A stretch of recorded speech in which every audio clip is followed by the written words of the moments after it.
જય સ્વામિનારાયણ વિદ્યાર્થી મિત્રો, પાઠ નંબર 17 ના બીજા લેક્ચરની અંદર આપણે આગળ ચર્ચા કરીશું ગરીબીના. આપણે આગળના ચેપ્ટરની અંદર, આગળના લેક્ચરની અંદર ગરીબી માટેના લક્ષણો અને સરકારે એના માટે દૂર કરવાના પ્રયત્નો જોયા હતા.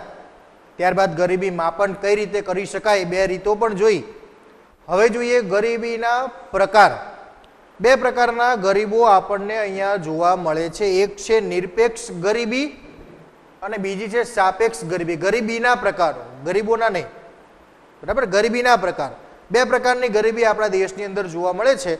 એક છે નિરપેક્ષ અને બીજું છે સાપેક્ષ. આ બેનો અર્થ આપણે સમજવાનો છે. અર્થ એની વ્યાખ્યા સમજો કે જે ગણો તે બહુ સામાન્ય છે, બહુ ટૂંકમાં છે. અને આપણે લાસ્ટ લેક્ચરની અંદર કીધું હતું કે નેક્સ્ટ લેક્ચરની અંદર આપણે બધાને ગરીબ પણ બનાવશું, ધનવાન પણ બનાવશું, બરાબર. તો આપણે આ બેમાંથી કોઈ એક ગરીબીમાં તો આપણે આવીએ જ છીએ. આપણે આ બેમાંથી કોઈ એક ગરીબીના પ્રકારમાં તો આવીએ જ છીએ.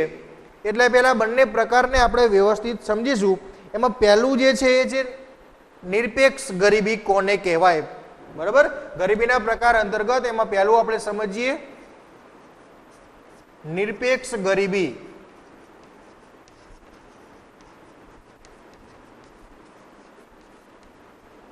કોને કહેવાય નિરપેક્ષ ગરીબી? તો સમાજમાં આપણે કીધું હતું કે મોટો વર્ગ એવો હતો જે જીવન જરૂરિયાતની મહત્વની ચીજ વસ્તુઓ મેળવ્યા વગરનો રહી જતો હતો, બરાબર. તો એ જ વર્ગને કહેવાય નિરપેક્ષ ગરીબી, બરાબર. સમાજના લોકો અનાજ, કઠોળ, દૂધ, શાકભાજી, કપડાં, આ બધી દૈનિક જરૂરિયાતો છે, રોજે રોજ એને જરૂરિયાત પડે છે. જેવી પ્રાથમિક જરૂરિયાતો જે છે, આ એને જીવન જીવવા માટેની પાયાની જરૂરિયાતો છે, એ બજારના ન્યૂનતમ ભાવે પણ, લઘુત્તમ બજાર ભાવે પણ, બજારના ઓછામાં ઓછા ભાવને પણ એ વસ્તુઓ ખરીદી શકવા જ્યારે સમર્થ ન હોય, શક્તિમાન ન હોય, ત્યારે તેઓ નિરપેક્ષ ગરીબ છે એમ કહી શકાય, બરાબર. વ્યાખ્યા અર્થ લખીએ પહેલા અને પછી સાથે સમજીએ એટલે વધારે મજા આવશે. કે સમાજના લોકો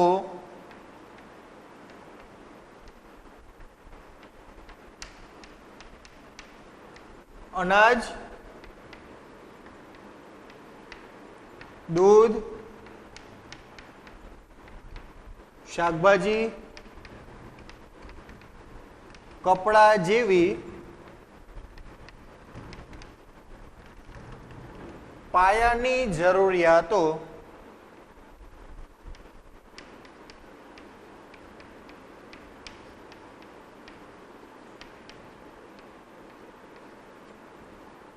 લઘુત્તમ બજાર ભાવે ખરીદવા સક્ષમ ન હોય તેને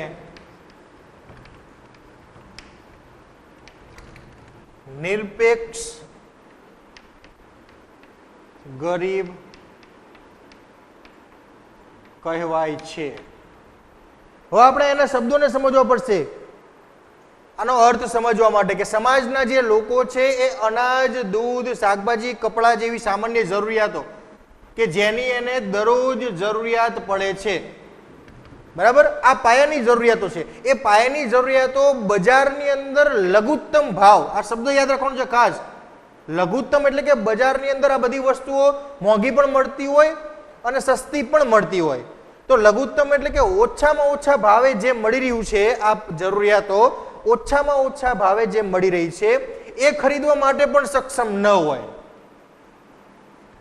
લઘુત્તમ બજારની અંદર સમજો કે ભાઈ અનાજ જે છે, શાકભાજી જે છે એ બજારની અંદર 100 રૂપિયા કિલો પણ મળે છે અને 20 રૂપિયા કિલો પણ મળે છે. પણ આમની પરિસ્થિતિ એવી છે કે 20 રૂપિયા કિલો પણ ખરીદી શકતા નથી. સમજે પડી? લઘુત્તમ બજાર ભાવે ખરીદવા સક્ષમ ન હોય તેવા લોકોને નિરપેક્ષ ગરીબ કહેવામાં આવે છે. આવા લોકોને નિરપેક્ષ ગરીબ કહીએ. તો હવે આ બધાની સરખામણીની અંદર તો આપણે બધા ધનવાન છીએ, એટલે કે આપણે કોઈ નિરપેક્ષ ગરીબીમાં આવતા નથી, કેમ કે આપણે આ જે પાયાની જરૂરિયાતો જે છે એ પાયાની જરૂરિયાતો લઘુત્તમ બજાર ભાવ કરતા સારા એવા બજાર ભાવે પણ ખરીદી શકીએ એવી ક્ષમતા આપણે ધરાવીએ છીએ. હા, આમાંથી કદાચ કોઈ હોઈ શકે, પણ આપણે ઓલ ઓવર મિનિમમ લેવલે તો આપણે એની ખરીદી કરી શકીએ છીએ. બરાબર છે? તો આગળ જે છે બીજો જે પ્રકાર છે એ મહત્વનો પ્રકાર છે. બીજા પ્રકારનું નામ છે એ છે સાપેક્ષ.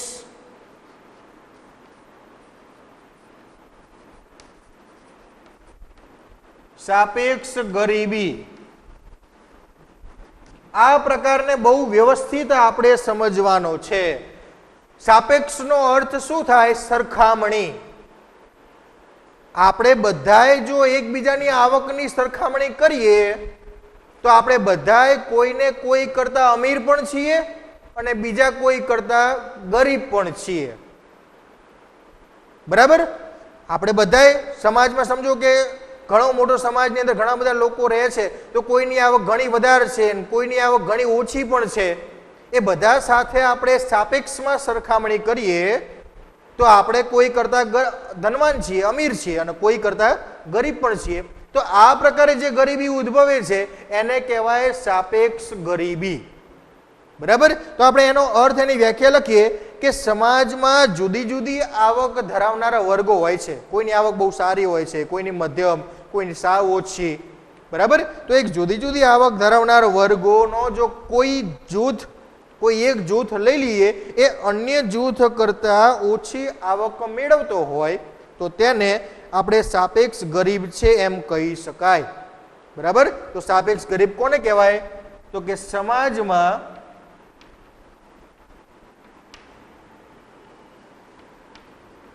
જુદી જુદી આવક ધરાવનારા વર્ગમાંથી કોઈ એક જૂથ, સમાજમાં ઘણી બધી આવક ધરાવનારા લોકો હોય છે, એમાંથી કોઈ એક જૂથ અન્ય જૂથ કરતા, બીજા જૂથ કરતા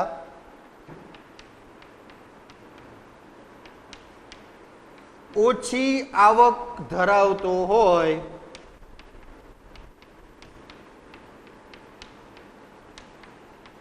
તો, જો બીજા જૂથ કરતા એ ઓછી આવક ધરાવે છે તો તે સાપેક્ષ ગરીબ છે એમ કહી શકાય.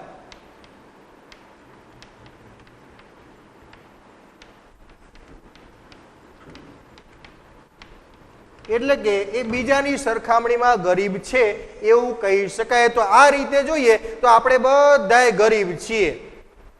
આપણી સરખામણી ભારતના સૌથી ધનિક વ્યક્તિ આપણે અનિલ અંબાણી કે મુકેશભાઈ અંબાણી સાથે કરી લઈએ તો એની સરખામણીમાં આપણી આવક ઓછી છે, એટલે આપણે બધાએ એની સરખામણીમાં સાપેક્ષ ગરીબ છીએ એમ કહી શકાય. બરાબર? કેમ કે એમની આવક બહુ વધારે છે. હા, એથી વિશેષ જોઈએ કે ગામમાં કદાચ ઓછી આવક ધરાવનારો વ્યક્તિની સરખામણી કરીએ આપણે તો પાછા આપણે એના કરતા ધનવાન છીએ. બરાબર? એ વ્યક્તિ આપણા કરતા ઓછી આવક ધરાવે છે, એ વ્યક્તિ આપણી સાપેક્ષમાં ગરીબ કહી શકાય. અને આ જે ખ્યાલ છે એ વિકસિત દેશોમાં બહુ જરૂરી છે, આપણા દેશમાં નહીં. વિકસિત દેશોની અંદર શું હોય છે કે લોકોને આ પાયાની જરૂરિયાતો તો બધાને મળતી જ હોય છે, એટલે વિકસિત બન્યા હોય છે. સૌથી મહત્વનું એ છે કે વિકસિત દેશોમાં અનાજ, કપડાં, રહેઠાણ, આરોગ્ય, શિક્ષણ તો બધાને મળે જ છે, એટલે એ વિકસિત બન્યા છે. તો હવે બધી જરૂરિયાતો બધાને મળે છે, તો હવે એમાં અમીર કોણ ને ગરીબ કોણ એવું ભેદભાવ કરવો હોય તો શું કરવું પડે? તો એવા દેશોની અંદર આ સાપેક્ષ ગરીબીનો ખ્યાલ ઉદ્ભવ્યો કે કોઈ એક વર્ગ વધુ આવક મેળવે છે એના કરતા આ વર્ગ ઓછી આવક મેળવે છે, તો એની સાપેક્ષમાં આ વ્યક્તિ ગરીબ છે એમ કહી શકાય. એટલે કે આ ખ્યાલ જે છે ને, આ ખ્યાલ વિકસિત દેશોમાં જોવા મળે છે.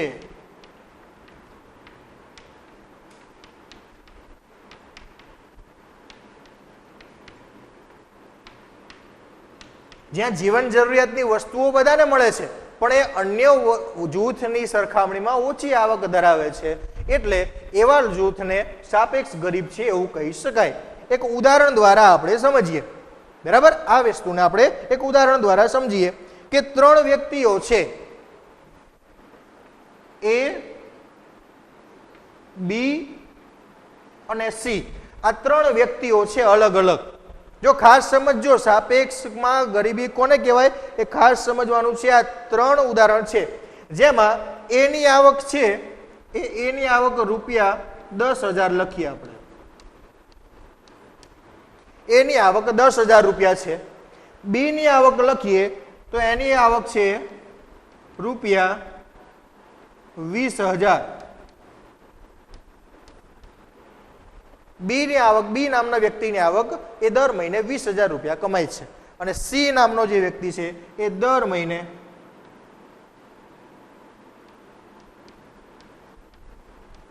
30,000 રૂપિયા કમાય છે. બરાબર? આ 3 ઉદાહરણ લઈ લીધા. એ સિવાય આપણે કોઈ પણ ઉદાહરણ તરીકે સમજી શકીએ. આ તો પરીક્ષામાં આપણે આ એબીસી ના નામથી ઉદાહરણ સમજાવી શકીએ. એના બદલે આપણે સમજી લઈએ કે એ ની અંદર સમજો કે આપણે અહીંયા ક્લાસમાં ભણે છે બધા હરજીતભાઈ છે જે દર મહિને 10,000 રૂપિયાની આવક ધરાવે છે. બરાબર છે? ત્યારબાદ સમજી લઈએ કે બી ની અંદર હર્ષદભાઈ છે જે 20,000 રૂપિયા પર મંથ કમાય છે. અને સી ની અંદર સમજી લઈએ કે પ્રિન્સભાઈ છે જેની આવક 30,000 રૂપિયા પર મંથ છે. તો હવે આને આપણે સાપેક્ષ ગરીબીમાં સમજવું હોય તો સમજી લઈએ કે એ અને બી એટલે કે હરજીતભાઈ ને હર્ષદભાઈ બંનેની આવક પ્રિન્સભાઈની આવક કરતા કેવી છે? ઓછી છે. તો આ બંને વ્યક્તિઓ એટલે કે એ અને બી, હરજીતભાઈ ને હર્ષિતભાઈ બંને વ્યક્તિઓ પ્રિન્સભાઈ કરતા કેવા ગણાશે? ગરીબ ગણાશે.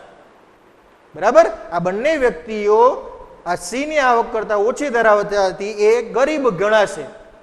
હવે જો એથી વિશેષ ગણી લઈએ તો કે જે બી વ્યક્તિ આમ ગરીબ ગણાતો હતો એની આવક એની આવક કરતા વધુ છે.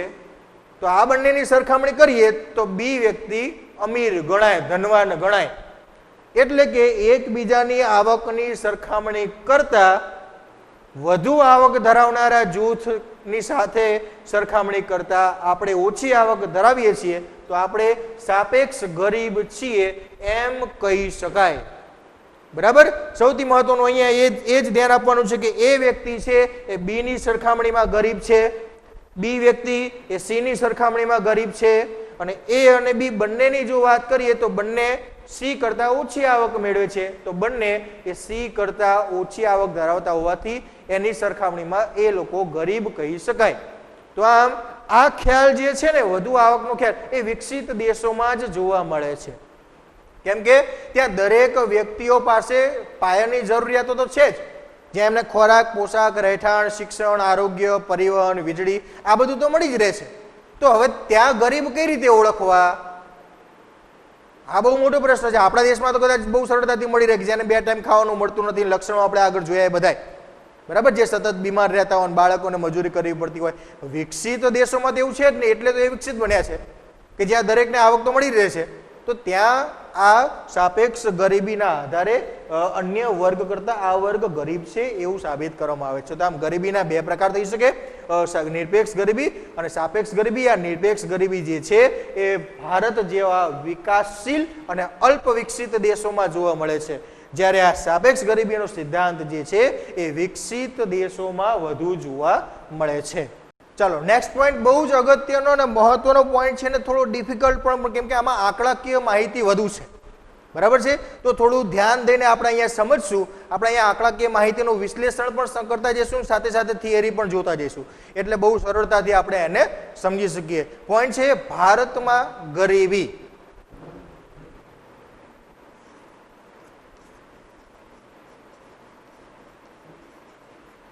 ભારતમાં ગરીબી, અથવા એમ પણ પૂછાય કે ભારતમાં ગરીબીનું પ્રમાણ જણાવો. બંને કોઈ પણ રીતે પ્રશ્ન પૂછાઈ શકે. તો એ પોઈન્ટ આપણે અહીંયા ચર્ચા કરીએ, કેમ કે આ પોઈન્ટની અંદર આંકડાકીય માહિતી વધુ છે, એટલે થોડું ધ્યાનથી આપણે અહીંયા સમજીશું તો બહુ સરળતાથી આપણે યાદ રાખી શકીશું. તો સૌથી પહેલા તો ભારતમાં ગરીબી જોઈએ તો ભારતનું જે આયોજન પંચ છે એમણે વર્ષ 2011 અને 12 ની અંદર ગરીબી આપણે આગળ જોઈ ગયા હતા કે ગરીબીનું એક લક્ષણ હતું. એ લક્ષણ એ હતું કે નિર્ધારિત આવક કરતાં પણ એ ઓછી આવક મેળવે છે. તો એ નિર્ધારિત આવક કેટલી હતી એ નિર્ધારિત આવક આપણે અહીંયા જોઈશું. તો એ ભારતના આયોજન પંચે વર્ષ 2011-12ની અંદર માથાદીઠ વપરાશી ખર્ચ, એક વ્યક્તિ દીઠ વપરાશનો ખર્ચ કેટલો હોવો જોઈએ, તો એ વપરાશી ખર્ચ ગ્રામીણ ક્ષેત્રે ગામડાની અંદર નક્કી કરવામાં આવ્યો હતો 816 રૂપિયા. બરાબર. હવે એ સરખામણીએ જો ગણતરી કરીએ તો કુટુંબ દીઠ કેટલા થાય, તો આપણે આગળ જોઈ ગયા હતા કે એક કુટુંબની અંદર કેટલા સભ્યોની ગણતરી થાય છે, 5. બરાબર. તો એક વ્યક્તિનો વપરાશી ખર્ચ 816 રૂપિયા નક્કી કર્યો, તો 5 વ્યક્તિનો કુટુંબ દીઠ ખર્ચ થશે 4080 રૂપિયા પર મંથ. દર મહિને આટલો ખર્ચ એ કરી શકે. આ ગ્રામીણ ક્ષેત્રનું એક લેવલ આપણા આયોજન પંચે વર્ષ 2011 અને 12માં નક્કી કર્યું હતું. બરાબર. સાથે સાથે આપણે નોટ ડાઉન પણ કરતા જઈએ એટલે થોડી સમજવામાં સરળતા રહેશે. તો ભારતના આયોજન પંચે વર્ષ 2011-12ની અંદર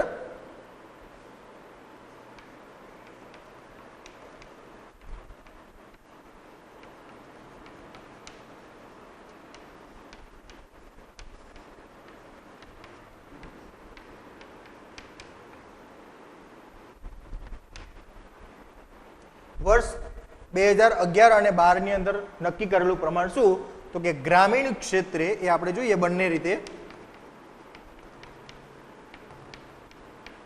ગ્રામીણ ક્ષેત્રે રૂપિયા 816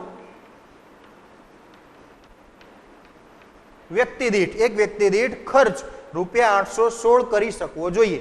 બરાબર. અને રૂપિયા 4080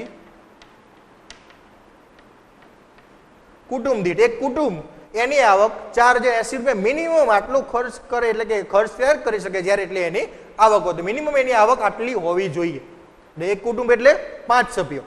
બરાબર. જે આપણે આગળના લેક્ચરની અંદર જોઈ ચૂક્યા છીએ. તો ગ્રામીણ ક્ષેત્રે આયોજન પંચની અંદર 2011-12ની અંદર એક આવક નિર્ધારિત કરવામાં આવી કે એની આવક એક વ્યક્તિની 816 રૂપિયા અને કુટુંબ દીઠની આવક વાત કરીએ એટલે 5 સભ્યોની વાત કરીએ તો 4080 રૂપિયા હોવી જોઈએ. શહેરી કક્ષાએ જોઈએ આપણે કે શહેરની અંદર એનું પ્રમાણ શું હોવું જોઈએ, તો શહેરી ક્ષેત્રે આપણે જોઈએ છે કે શહેરની અંદર ખર્ચો વધારે થતો હોય છે. તો એ પ્રમાણે અહીંયા શહેરી ક્ષેત્રે એનું પ્રમાણ આપવામાં આવ્યું છે વ્યક્તિ દીઠ 1000 રૂપિયા વ્યક્તિ દીઠ. એક વ્યક્તિ 1000 રૂપિયા મિનિમમ આવક એની હોવી જોઈએ. જ્યારે કુટુંબ દીઠ આપણે સમજી શકીએ કે કુટુંબમાં 5 હોય તો કુટુંબ દીઠ 5000 રૂપિયા. બરાબર. દર મહિને માસિક આવક આ નક્કી કરવામાં આવી છે. આ જે આવકનો આંકડો જે છે આ મંથલી આવક છે.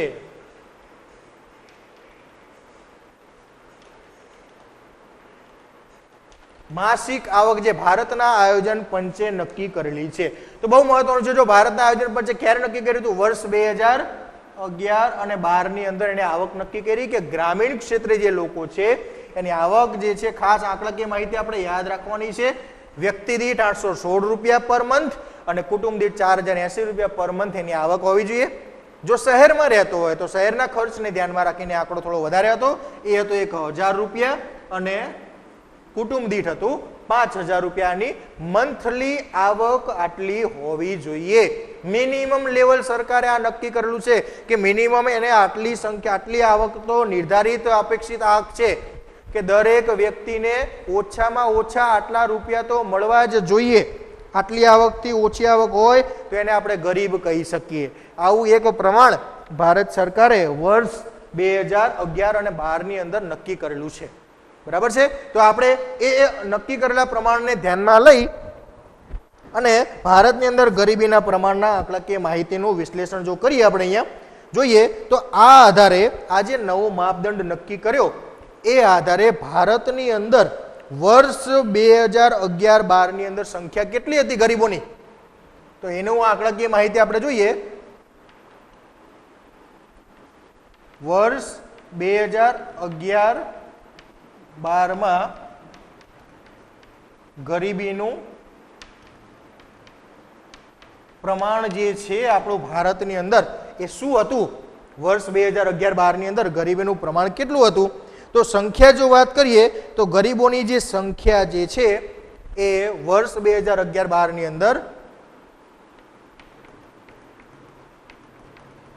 ગરીબોની સંખ્યા એટલે કે આંકડાકીય માહિતી જે છે એ ગરીબોની જે સંખ્યા છે એ સંખ્યા હતી, ખાસ યાદ રાખવાનું છે કેમ કે સંખ્યા અને પ્રમાણ આપણે અહીંયા સાથે ગરીબોનું પ્રમાણ પણ લખીએ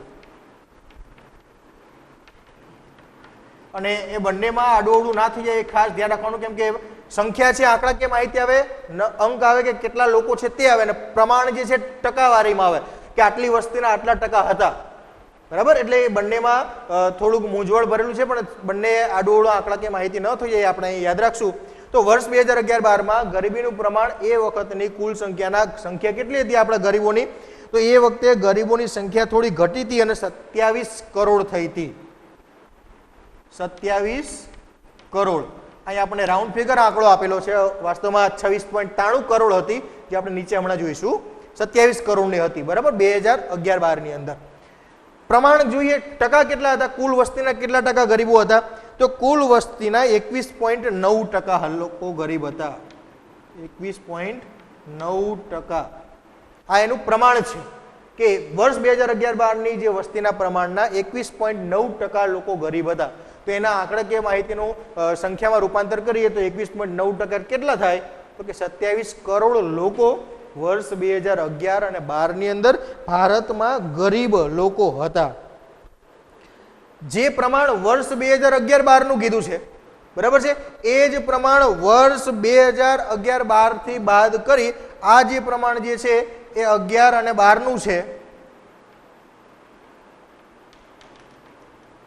એ પ્રમાણ વર્ષ 2010 નું જોઈએ તો વર્ષ 2010 માં ગરીબોની સંખ્યા અને એ જ પ્રમાણે ગરીબોનું પ્રમાણ, બરાબર. જો અહીંયા જે વાત કરી, અહીંયા આપણે લખી દઈએ 10 થી 12 માં ગરીબોનું પ્રમાણ, એટલે બધું આગળ આવી, બધા આંકડાકીય માહિતી આપણે આગળ આવી જશે. તો એ પ્રમાણે જોઈએ તો ભારતની અંદર 2009-10 નો આંકડો લઈએ, આ તો 11-12 નો આંકડો લીધો કે ભાઈ 27 કરોડ 21.9% પ્રમાણ હતું. તો ગરીબોનું પ્રમાણ અહીંયા ભારતની અંદર 2009 અને 10 માં જો જોઈએ કે ગરીબોની સંખ્યા કેટલી હતી, તો 2009-10 ની અંદર ગરીબોની સંખ્યા જે હતી આપણી 35.47 કરોડ.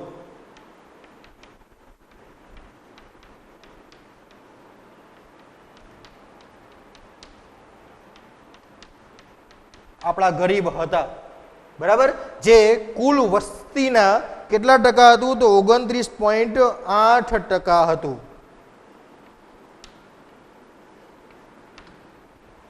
તો આ અંદાજે આપણે એક માહિતી એવી મેળવી શકીએ કે ગરીબોનું પ્રમાણ જે છે એ વર્ષ 2011-12 ની અંદર થોડું ઘટેલું જોવા મળે છે, ઓછું જોવા મળે છે. જો 9-10 નો આંકડો છે, સંખ્યા 35.47 કરોડ હતી, તો અહીંયા જે છે 27 કરોડ છે. તો એક સારી બાબત કહેવાય કે દેશની અંદર ગરીબીનું પ્રમાણ ઘટી રહ્યું છે. બહુ મહત્વનું એ છે. અહીંયા 29.8% લોકો ગરીબ હતા, વર્ષ 2011-12 ની અંદર 21.9% લોકો ગરીબ હતા. પણ આ ગરીબીનું જે પ્રમાણ છે એ ગરીબીનું પ્રમાણ શેના આધારે છે, તો કે 11-12 માં જે આંકડાકીય માહિતી રજૂ થઈ કે વ્યક્તિની આવક, મિનિમમ આવક આટલી હોવી જોઈએ, એના આધારે આવું એક પ્રમાણ નક્કી કરવામાં આવ્યું હતું. આ તો એક ભારતનું પ્રમાણ હતું. પણ જ્યારે વૈશ્વિકીકરણ ને બધી સમસ્યાઓ થઈ કે દુનિયાના લેવલમાં ભારતનું સ્થાન કેવું રહેશે, તો આંતરરાષ્ટ્રીય કરાર પ્રમાણે આંતરરાષ્ટ્રીય ક્ષેત્રે ગરીબીનું પ્રમાણ ભારતમાં કેવું છે એ જોવા માટે વર્ષ 2012 ની અંદર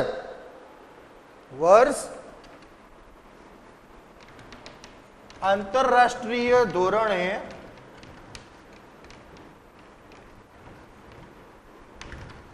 ગરીબીનું પ્રમાણ નક્કી કરવા વર્ષ 2012 માં ખાસ ધ્યાન રાખવાનું છે. વર્ષ 2012 ની અંદર 2008 ના ભાવોએ 2012 માં નક્કી કર્યું, પણ ભાવ કયા વર્ષના લીધા તો કે 2008 ના જૂના ભાવને ધ્યાનમાં રાખી વર્ષ 2012 માં એવું નક્કી કરવામાં આવ્યું કે માથાદીઠ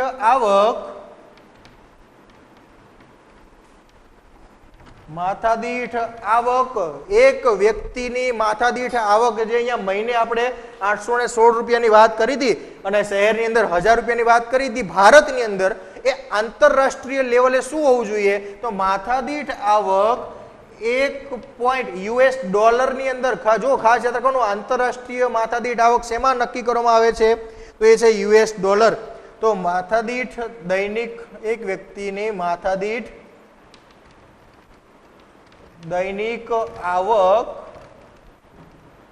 1.90 USD લખું છું કૌંસમાં, એટલે કે યુએસ ડોલર નક્કી કરવામાં આવી હતી. ડોલરનું સાઇન પણ તમે અહીંયા વાપરી શકો આ પ્રમાણે જે છે તે 1.90 યુએસ ડોલર, માત્ર ડોલર નહીં, કેમ કે ડોલર દુનિયાના ઘણા બધા દેશોની અંદર ચલણમાં છે અને દરેકનું મૂલ્ય ભારતના કિંમત પ્રમાણે અલગ અલગ છે.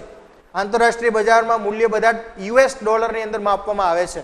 તો એવું નક્કી કરવામાં આવ્યું હતું કે માથાદીઠ દૈનિક રોજની આવક 1.90 યુએસ ડોલર હોવી જોઈએ.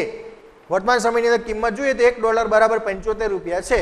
અહીંયા સમથિંગ $2 થયા, એટલે કે 150 રૂપિયા, 140 રૂપિયા પર ડે વ્યક્તિ કમાતો હોવો જોઈએ રોજનું. આ આંતરરાષ્ટ્રીય પ્રમાણ નક્કી કરવામાં આવ્યું છે અને એ પ્રમાણે આ જે આંતરરાષ્ટ્રીય પ્રમાણ નક્કી થયું એ પ્રમાણે ભારતના વર્ષ 2010 ની અંદર આ પ્રમાણ મુજબ 2010 માં ભારતની અંદર ગરીબીનું પ્રમાણ કેટલું હતું તો 2010 ની અંદર કુલ વસ્તી આપણી હતી 121 કરોડ. બરાબર, કુલ વસ્તી આપણી 121 કરોડ હતી 2010 ની અંદર. એમાંથી 32.7% લોકો ગરીબ.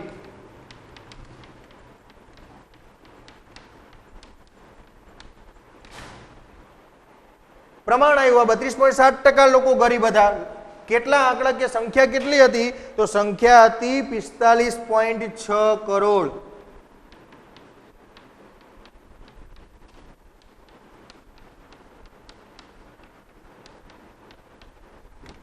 આ આંતરરાષ્ટ્રીય લેવલ પ્રમાણે દેશની અંદર 45.6 કરોડ લોકો ગરીબી રેખા હેઠળ જીવતા હતા.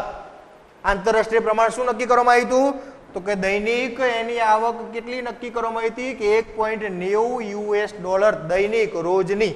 બરાબર, આવું એક પ્રમાણ નક્કી કરવામાં આવ્યું હતું અને એ મુજબ વર્ષ 2010 ની અંદર આંકડાકીય માહિતી જોઈ તો દેશના 45.6 કરોડ લોકો ગરીબી રેખા હેઠળ જીવતા હતા. આ એક આંતરરાષ્ટ્રીય ધોરણે પ્રમાણ નક્કી કરવામાં આવ્યું છે. દેશની અંદર રાષ્ટ્રીય ધોરણે પ્રમાણ જો જોઈએ તો એ પ્રમાણ જે છે એ આ પ્રમાણે છે, જેને આંકડાકીય માહિતી આપણે એની અંદર લખવાની હોય છે.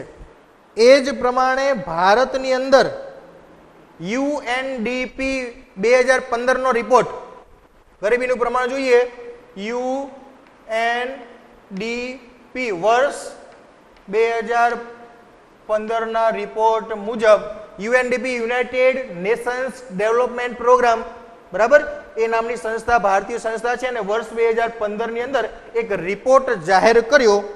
એ મુજબ વર્ષ 2011-12 ની અંદર, વર્ષ 2011 ને 12 ની અંદર UNDP ના રિપોર્ટ મુજબ વર્ષ 2011 અને 12 ની અંદર ગરીબીનું પ્રમાણ કેટલું હતું તો કે પ્રમાણ હતું વર્ષ 2011-12 ની અંદર, આપણે અહીંયા લખીએ પહેલા પ્રમાણ અને અહીંયા લખીએ સંખ્યા. બરાબર, કે UNDP જે રિપોર્ટ બનાવ્યો છે એ મુજબ આપણું પ્રમાણ શું હતું તે આપણે અહીંયા વર્ષ પ્રમાણે અહીંયા બાજુમાં લખતા જઈએ કે વર્ષ 2011-12 ની અંદર પ્રમાણ દેશની કુલ વસ્તીના 21.9% હતું, એટલે કે 92% આ પ્રમાણ હતું. તો કે એના આંકડાકીય માહિતી સંખ્યા કેટલી થાય? તો સંખ્યા થતી હતી 26.93 કરોડ.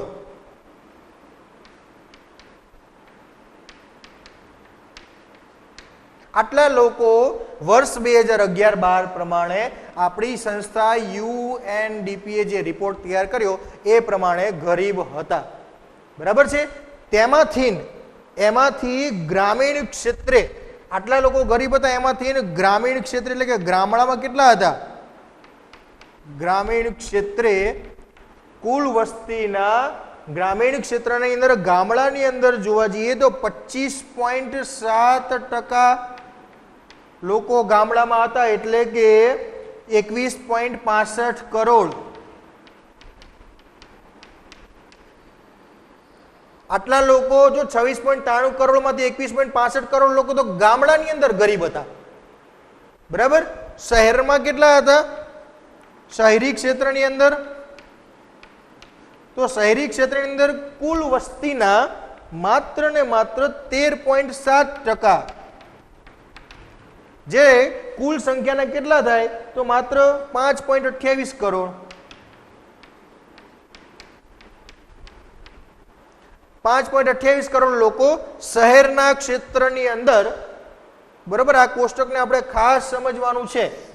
યુએનડીપી નો જે રિપોર્ટ છે એ રિપોર્ટ પ્રમાણે વર્ષ 2011 અને 12 ની અંદર ભારતની અંદર સંખ્યાનું પ્રમાણ શું હતું એને આપણે વિશ્લેષણ કરવાનું થાય એક પોઈન્ટ મુજબ. તો આ છે કે પ્રમાણ હતું વર્ષ 11-12 ની અંદર કુલ સંખ્યાના 21.92% લોકો ગરીબ હતા. એમાંથી સંખ્યા થતી હતી 26.93 કરોડ લોકો, જેમાંથી 25.7% પ્રમાણ એટલે કે 21.65 કરોડ લોકો તો ગામડામાં ગરીબ હતા.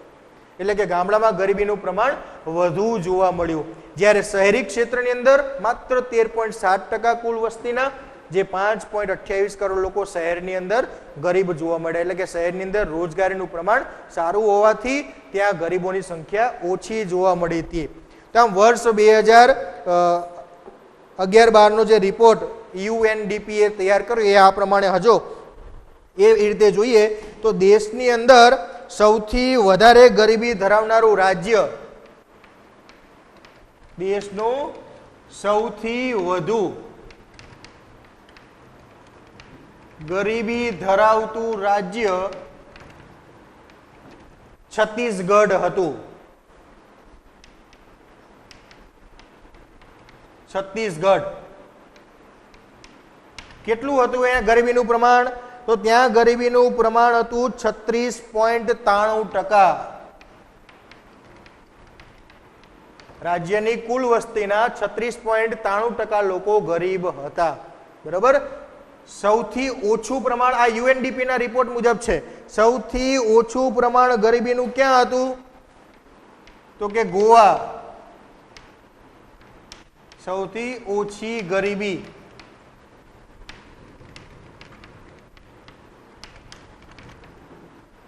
સૌથી ઓછી ગરીબી ધરાવતું જે રાજ્ય હતું એ રાજ્ય છે ગોવા. જેની ગરીબીનું પ્રમાણ કેટલું હતું? તો માત્ર ને માત્ર 5.09% હતું. એટલે કે કુલ વસ્તીના માત્ર 5% લોકો ગરીબ હતા. બરાબર? અને એ જ રિપોર્ટ પ્રમાણે ગુજરાતની ગરીબીનું પ્રમાણ, ગુજરાતમાં ગરીબી કેટલી હતી? તો ગુજરાતમાં ગરીબીનું પ્રમાણ જે છે એ હતું 16.63% હતું. 16.63% હતું, જે મધ્યમ પ્રમાણ કહી શકાય. તો આમ આપણા દેશની અંદર જે યુએનડીપી નો રિપોર્ટ બનાવવામાં આવ્યો એમાં સૌથી વધુ ગરીબી ધરાવતું રાજ્ય છત્તીસગઢ, ઓછી ગરીબી ધરાવતું રાજ્ય જે છે એ ગોવા, એનું પ્રમાણ આપણે યાદ રાખશું. અને ગુજરાતનું જે છે એ પ્રમાણ, ગુજરાતની અંદર પ્રમાણ છે 16.63% એ ગરીબીનું પ્રમાણ હતું.